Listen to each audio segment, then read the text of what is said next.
बिस्मिल्लाहिर्रहमानिर्रहीम। अस्सलाम नाज़रीन, मैं हूँ इरफान हाशमी और आपको प्रोग्राम में खुश आमदीद कहता हूँ। तमाम तारीफ़ें उस रब्बुल इज़्ज़त के लिए जिसकी तरफ हम सबको लौट कर जाना है और जिसके हुजूर हम सबको एक दिन पेश किया जाएगा। अभी इस प्रोग्राम शुरू करने से पहले तमाम दोस्तों से रिक्वेस्ट है कि आप चैनल को ज़रूर सब्सक्राइब कर लें।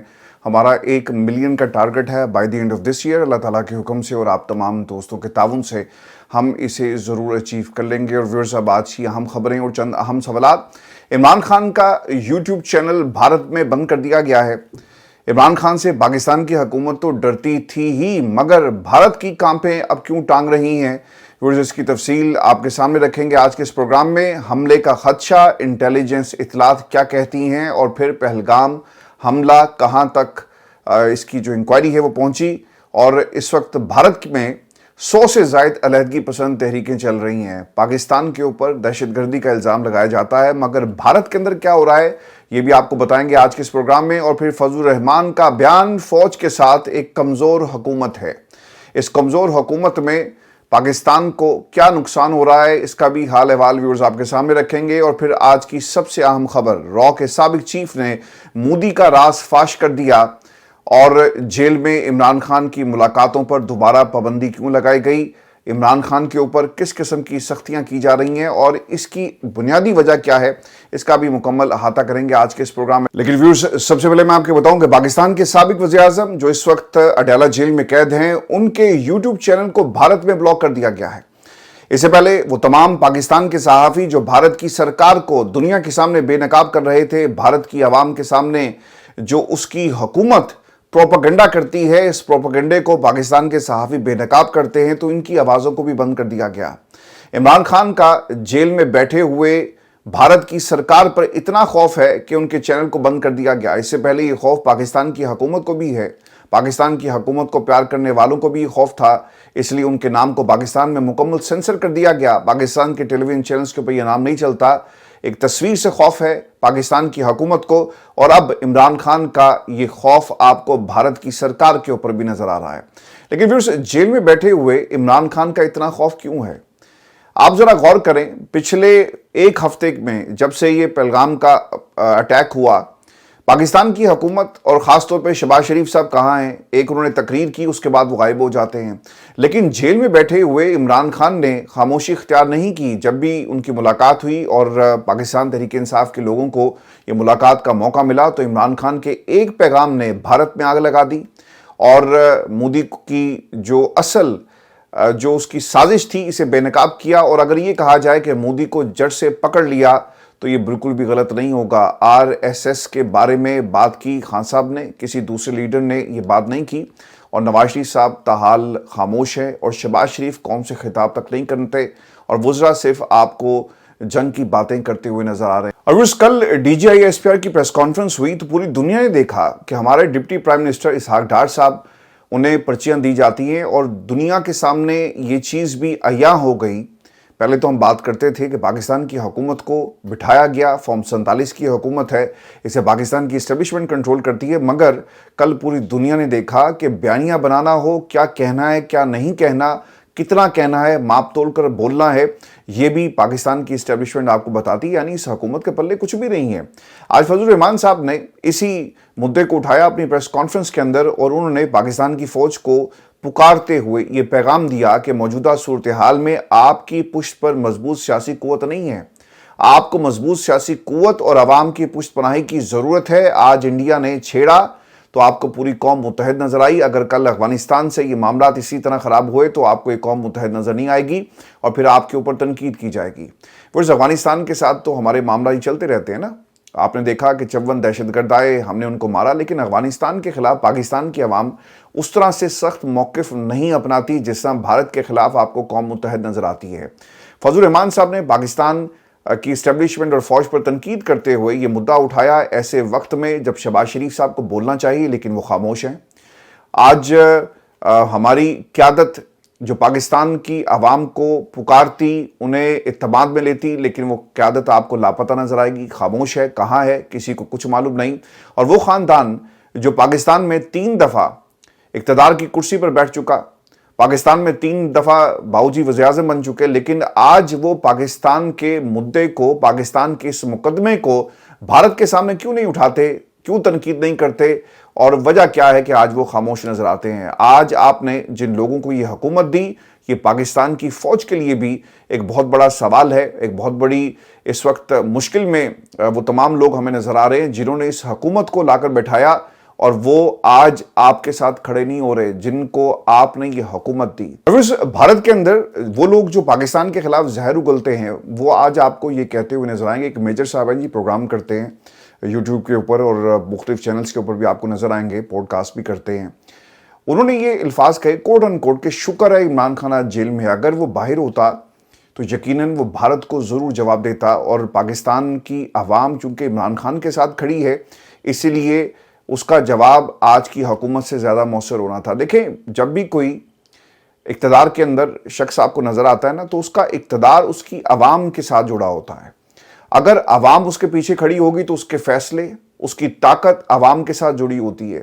لیکن یہاں پر وہ لوگ جو حکومت کے اندر بیٹھے ہیں ان کی طاقت پاکستان کی اسٹیبلشمنٹ سے جڑی ہوئی ہے، تو لوگ اس لیے آپ کو شک کی نگاہ سے دیکھتے ہیں اور آپ کے پیغام کا اثر اسی لیے دنیا جو ہے وہ نہیں لیتی۔ کل سے یہ سوال ہو رہا تھا، عطا اللہ تارڑ صاحب نے ٹی وی پر آ کر آدھی رات کو یہ اعلان کیا کہ اگلے 24 سے 36 گھنٹوں میں بھارت حملہ کر سکتا ہے اور ہمارے پاس اطلاعات موجود ہیں۔ تو اس کا جواب جی آج انہوں نے یہ دوبارہ ان سے سوال ہوا، سی این این کو انہوں نے ایک انٹرویو دیا جس میں وہ کہتے ہیں کہ پہلگام واقعے کے ذمہ دار بھارت خود ہے جی، ہمارے پاس مستند انٹیلیجنس اطلاعات تھی کہ انڈیا پاکستان پر حملہ کرے گا، لیکن ابھی بھی خطرہ ٹلا نہیں ہے جی۔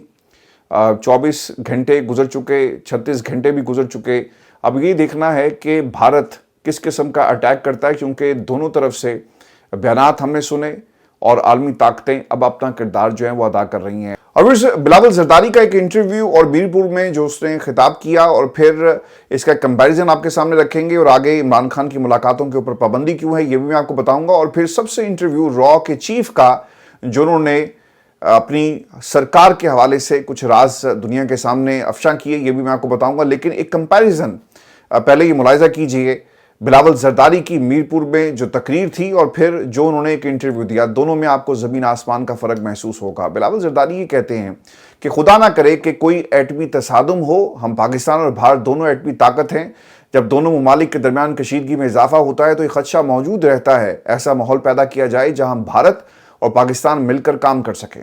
ایسا نہ ہوا تو معاملہ کسی جھڑپ کی صورت اختیار کر سکتا ہے، جھڑپ فضائیہ یا کسی اور فوجی شعبے میں ہو سکتی ہے، یہ جھڑپ مکمل جنگ کی شکل بھی لے سکتی ہے۔ پھر بلاول زرداری صاحب پہنچ گئے میرپور خاص، جہاں پر انہوں نے جلسے سے خطاب کرتے ہوئے پانی اور خون کا ذکر کیا۔ نریندر مودی کو سندھو کا گلا گھونٹنے کی اجازت نہیں دیں گے، سندھو پر حملہ ہوگا تو پھر یا تو سندھو سے پانی بہے گا یا ان کا خون بہے گا۔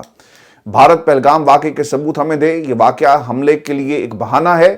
بھارت پر پرامن ملک نہیں، جنگ چھیڑنے والا ملک ہے، مودی کا مقابلہ کرنا پڑے گا، سندھو کو بچانا پڑے گا۔ تو دونوں میں آپ کو زمین آسمان کا فرق محسوس ہوگا۔ جب پاکستان کی عوام کے سامنے جاتے ہیں تو نعرے دیے جاتے ہیں، اور جب دنیا کو انٹرویو دیتے ہیں تو ان کا انداز بیان مختلف ہو جاتا ہے۔ ایسا محسوس ہوا جب ان کا انٹرویو ہم نے سنا کہ شاید انہیں کسی نے جواب لکھ کر دیے، اور وہی حال تھا جو deputy prime minister Ishaq Dar صاحب کا تھا، اور پریس کانفرنس میں جس طرح سے ڈار صاحب بول رہے تھے اسی طرح ہمیں بلاول زرداری صاحب بھی بولتے ہوئے نظر آئے۔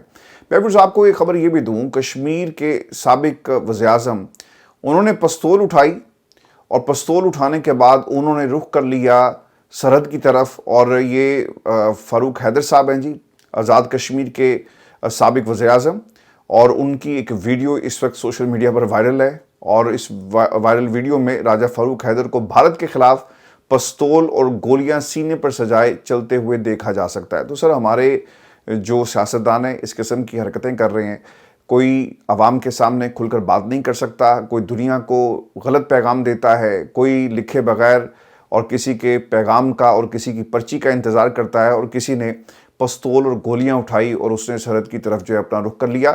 تو آپ کو اس قسم کے بہت سارے جو سیاسی نمونے ہیں پاکستان کی سیاست میں نظر آئیں گے۔ اور آپ کو یہ بھی خبر دیں کہ برطانوی نشریاتی ادارے کو انٹرویو میں را کے سابق سربراہ نے کہا کہ کشمیر کی سیکیورٹی دلی کے ہاتھ میں ہے، ذمہ داری بھی دلی کی بنتی ہے، اور پہلگام واقعہ اس لیے ہوا کہ وہاں سیکیورٹی موجود ہی نہیں تھی۔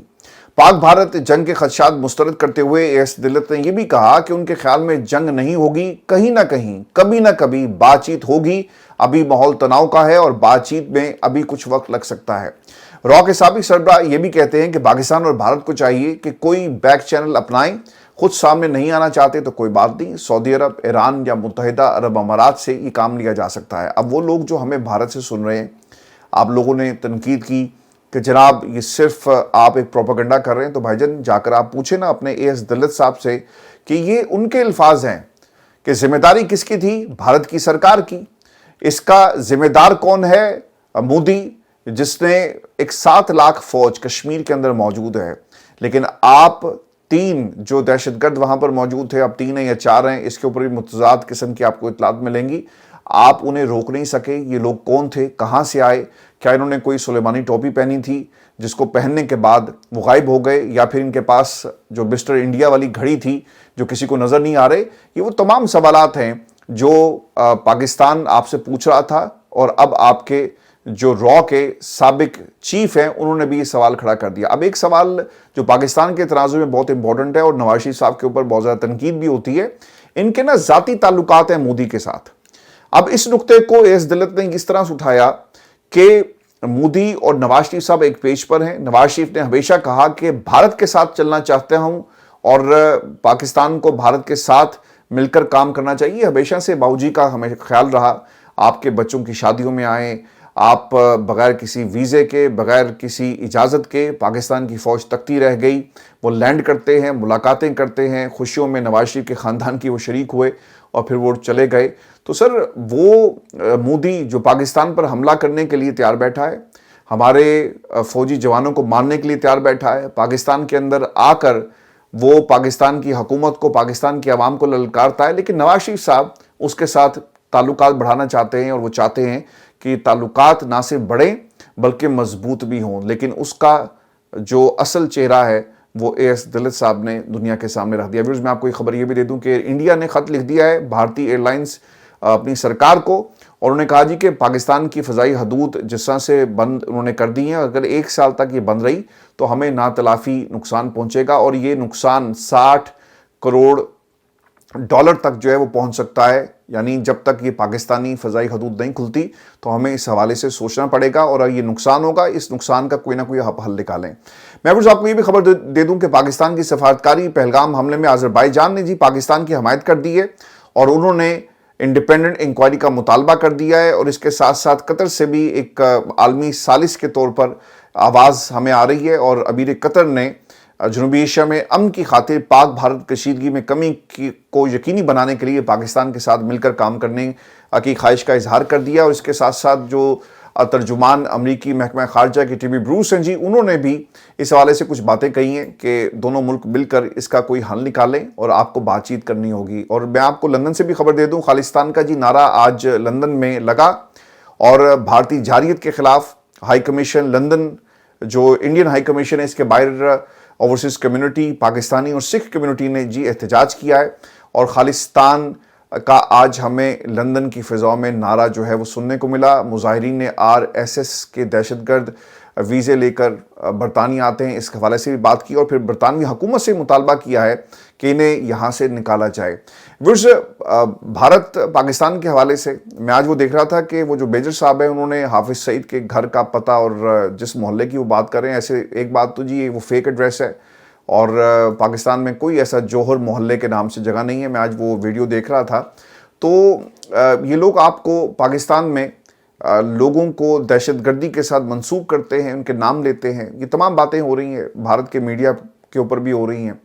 लेकिन अगर आप भारत के अंदर इनके अपने हालात देखें तो आपको पता ही चलता है कि इस वक्त 100 से ज़्यादा दहशतगर्द तंजीमें, अलहदगी पसंद तंजीमें भारत के अंदर काम कर रही हैं, और भारत एक तरह से टूट फूट का शिकार है। और भारत क्यों इसके ऊपर आवाज़, वहाँ की आवाम क्यों इस पर नहीं बोलती? आप पाकिस्तान के हवाले से तो ज़रूर बोलते हुए हमें नजर आएंगे, बहुत सारे लोगों ने यहाँ भी कमेंट किए। अब पता ये चला जी कि भारत में इस वक्त 67 अलहदगी पसंद तहरीकें काम कर रही हैं। इस वक्त तहरीकें चल रही हैं 67 हैं, 67। इनमें से 17 बड़ी और 50 छोटी तहरीकें। बाज़ इत्तलात के मुताबिक भारत में 100 से ज़ायद दहशतगर्द तंजीमें इस वक्त मौजूद हैं, اور ان لاتعداد تنظیموں پر پردہ ڈالنے اور حقائق چھپانے کے لیے وہ پاکستان کے خلاف پروپیگنڈا کرتے ہیں۔ پہلے ذرا آپ اپنے گھر میں دیکھیں، آپ سیٹلائٹ جو امیج آپ استعمال کرتے ہیں کسی بھی جگہ کے اور کہتے ہیں کہ دیکھو یہاں پہ حافظ سعید جو ہے وہ رہتا ہے، اس کا میں تمہیں موبائل نمبر بھی دوں گا اور اسے فون کر کے پوچھو کہ وہ بھارت میں دہشت گردی کیوں کرائی۔ یہ وہ میجر صاحب نے تمام باتیں کہی، لیکن آپ کے اپنے گھر کے اندر یہ جو لوگ ہیں، جو تنظیمیں اور تحریکیں چل رہی ہیں، اس کی طرف بھی آپ کو ذرا توجہ دینی چاہیے۔ آپ اپنے گھر کی فکر کریں، ہمارے گھر کی فکر مت کریں۔ بھارت کے صرف ایک صوبے میں، آسام میں 34 علیحدگی پسند تنظیمیں اس وقت آپ کو نظر آئیں گی۔ ان سب تنظیموں میں سب سے زیادہ خطرناک اور شدت پسند تنظیم جو ہے بتایا جاتا ہے کہ وہ نکسل باڑی ہے، جسے ماؤ نواز علیحدگی پسند تنظیم کے نام سے بھی پکارا جاتا ہے۔ پچھلے 20 سالوں کے دوران ماؤ باغیوں نے 6000 سے زائد افراد مارے ہیں، تو یہ بہت بڑا نمبر ہے۔ پہلے ذرا اپنے گھر میں جھانکے۔ اب میں ویورز آپ کو اپڈیٹ دے دوں کہ پہلگام واقعے کے اندر تحقیقات کہاں تک پہنچی۔ امریکی وزیر خارجہ نے جب دونوں ممالک کے رہنماؤں سے رابطہ کیا تو اس میں انڈیا سے اظہار یکجہتی اور پاکستان سے اس حملے کی تحقیقات میں تعاون کا مطالبہ ہمیں نظر آیا۔ دوسری چیز جس کے اندر یہ ہوئی ہے کہ سرحد پار انڈین وزیر اعظم نے بھی مسلح افواج کو پہلگام کے رد عمل میں کارروائی کے لیے مکمل آپریشنل آزادی دینے کا اعلان کیا۔ مودی کا جی فری ہینڈ جس کی وہ بات کر رہے ہیں۔ پھر اس کے بعد جو تیسری چیز ہوئی، پہلگام کے حملے کے 10 دن بعد بھی کسی تنظیم کی جانب سے اس کی ذمہ داری قبول نہیں کی گئی۔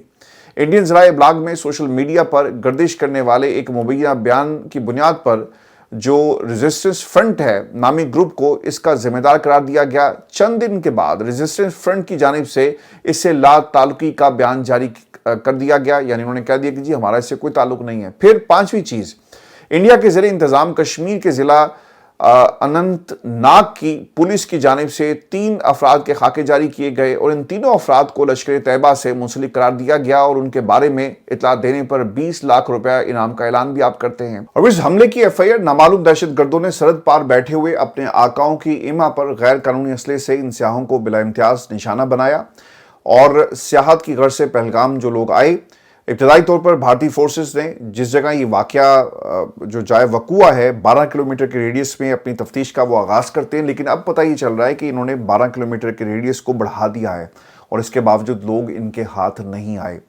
ابھی تک 2000 سے زائد کشمیری نوجوانوں سے انٹروگیشن ہو رہی ہے جی، اور 2000 لوگوں کو گرفتار بھی کیا گیا ہے۔ یہ بھی اس کے اندر ایک انتہائی اہم نقطہ ہے۔